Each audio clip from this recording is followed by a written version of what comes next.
안녕하십니까. 신후 법률사무소의 김용대 변호사입니다. 오늘은 최근 전원합의체 판결에 대해서 간략하게 알아보도록 하겠습니다. 이게 최근에 그 망인, 이제 돌아가셨어요. 망인의 배우자와 그 밑으로 자녀가 있고 밑에 손자녀가 있는 경우에 자녀가 모두 상속 포기를 한 경우 누가 단독 상속인이 되는가의 문제에 대한 전원합의체 판결이 있었습니다. 이거를 제가 굳이 판례를 소개시켜 드리는 이유는 기사 내용의 제목이 굉장히 오해를 불러일으킬 만한 내용이었기 때문에 기자분들이 이제 법률 전문가가 아니니까 그런 맥락을 이해 못하고 전체적인 내용을 이해 못하고 쓰다 보니까 기사 내용이 망인이 채무를 남기고 돌아가시고 자녀가 상속 포기한 경우 손자녀도 상속 포기를 할 필요 없다, 이런 식으로 간략하게 썼어요. 근데 전혀 그런 내용은 아니고요.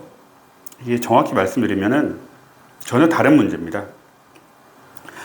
먼저 이제 이걸 말씀드리려면 상속의 순위에 대해서 말씀드려야 돼요. 상속의 순위는 누구죠? 상속의 순위는 1순위가 있어요. 1순위는 돌아가신 분의 직계 비속이에요. 직계 비속이 뭐냐면 아래로 내려간다는 거예요. 자녀나 손자녀죠.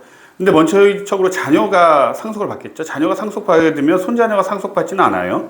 그리고 자녀가 상속 포기를 하면 손자녀가 받는 거고, 그 다음에 이게 직계 비속이라고 해요. 비속, 아래로 내려가는 거. 그 다음에 2순위가 직계 존속이에요. 위로 올라가는 거예요. 할아버지, 할머니 올라가는 거고, 3순위가 형제, 자매예요. 그리고 4순위가 사촌이나 반계 혈족인데, 가장 문제가 되는 건 이제 비속, 존속인데, 형제, 자매까지 가게 되는 경우는 그렇게 많지는 않죠.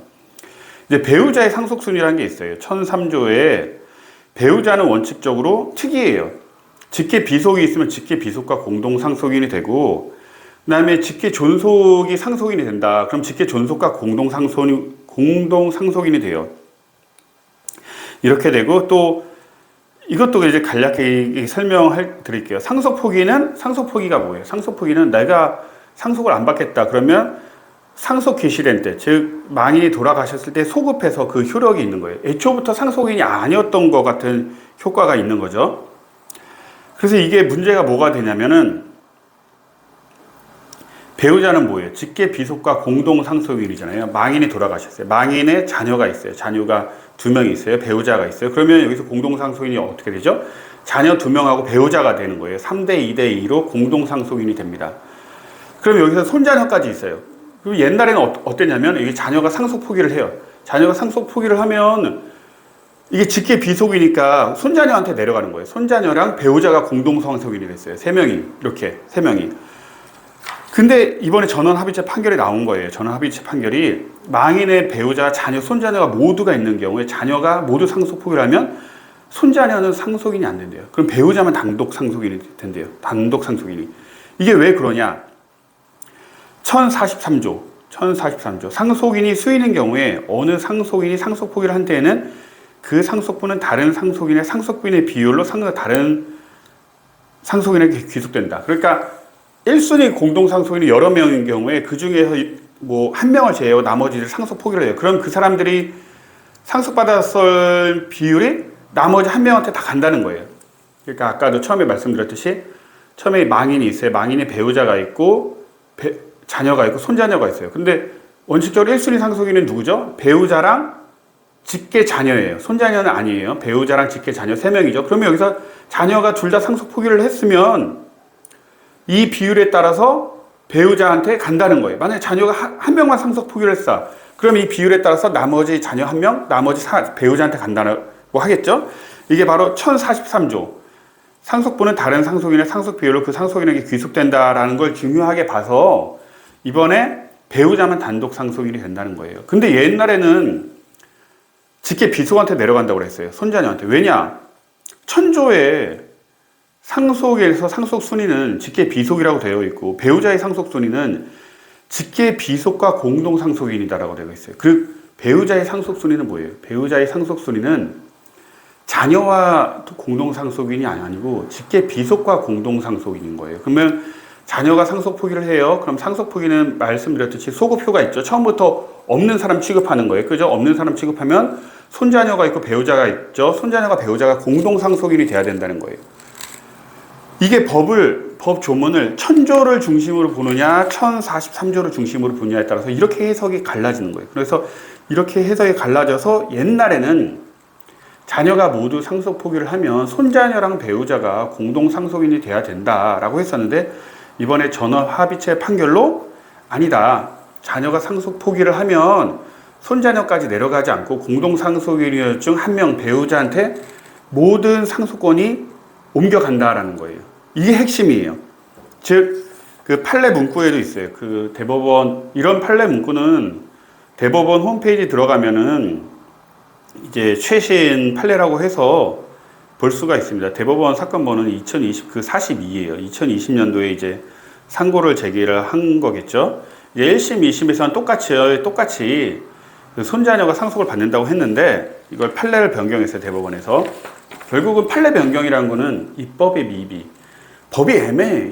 이 조문을 보면은 손자녀까지 상속되는 게 맞고, 이 조문을 보면 배우자가 다 받을 수도 있을 것 같아요. 입법이 미비죠. 입법이 미비를 누가 채워요? 대법원이 채우는 거죠. 그래서 피상속인의 배우자와 자녀 중 자녀 전부가 상속을 포기한 경우 배우자가 단독 상속인이 된다. 이게 핵심인 거예요. 그럼 여기서 또 다른 포인트. 배우자가 없으면 어떻게 되죠? 이 망인이 돌아가셨어. 배우자가 없이 돌아가셨어요. 뭐 이혼을 했거나 아니면 사별을 했거나, 그리고 자녀랑 손자녀가 있어. 그럼 자녀가 상속 포기를 했어. 그럼 당연히 손자녀한테 가는 거예요. 손자녀가 또 상속 포기를 했어. 그러면 직계존속한테 가고 형제자매한테 가고 사촌인의 반기혈족한테 가는 거예요. 당연하겠죠? 당연한 거예요. 근데 이거를 뭐 기사분들이 누가 한 명이 기사 제목을 약간 어그로식으로 자녀가 상속 포기한 경우 손자녀가 뭐 채무를 벗어날 수 있다, 이런 식으로 써버리면은, 법을 잘 모르시는 분들은 채무가 많아서 자녀가 상속 포기를 하면은 손자녀는 상속 포기를 할 필요가 없구나라고 오해를 할 수가 있잖아요. 절대 아니라는 거예요. 절대 아니고, 다시 말씀드리면 망인이 있어요. 돌아가신 분이 있고 배우자가 있고 자녀가 있고 손자녀가 있어요. 이 배우자와 직계 자녀가 1차 상속인이잖아요. 1차 상속인. 여기서 자녀 둘 다 상속 포기를 한 경우에는 직계 비속한테 내려가지 않고 이 배우자가 단독 상속인이 된다는 거예요. 배우자가 단독 상속인. 배우자가 있는 경우에만 한정되는 거예요. 근데 배우자가 없어. 직계 자녀 있고 손자녀가 있어. 그럼 직계 자녀가 상속 포기를 하면 당연히 손자녀도 상속 포기를 하거나 한정 승인을 하거나 해야 합니다. 이거는 똑같은 거예요. 왜냐하면 사촌인의 반계혈족까지 상속 순위가 있기 때문에 배우자가 있는 경우에만 이 대법원 판례가 유효한 거고, 이 대법원 판례 역시 그런 경우에, 즉 망인의 배우자와 자녀 및 손자녀가 있는 경우에 자녀가 모두 상속 포기를 한 경우 누가 단독 상속인이 되는가의 문제에 관한 대법원 전원 합의체 판결입니다. 이거를 오해하시면 안 돼요. 이거를 굉장히 많은 기자분들이 오해가 될 만한 기사 내용을 많이 썼어요. 이걸 저희 같은 경우는 이 판례 떴다고 나오자마자 이게 그 부분에 대해서 드디어 대법원 판례가 변경을 했구나라고 아는데, 그걸 판례 내용을 이해하기도 좀 어려웠을 뿐만 아니고, 원래 기자분들이 약간 어그로식으로 쓰기 때문에 이런 식으로 해서 오해가 있으면 절대 안 된다고, 그런 주의 차원에서 이 판례를 소개시켜 드리는 겁니다.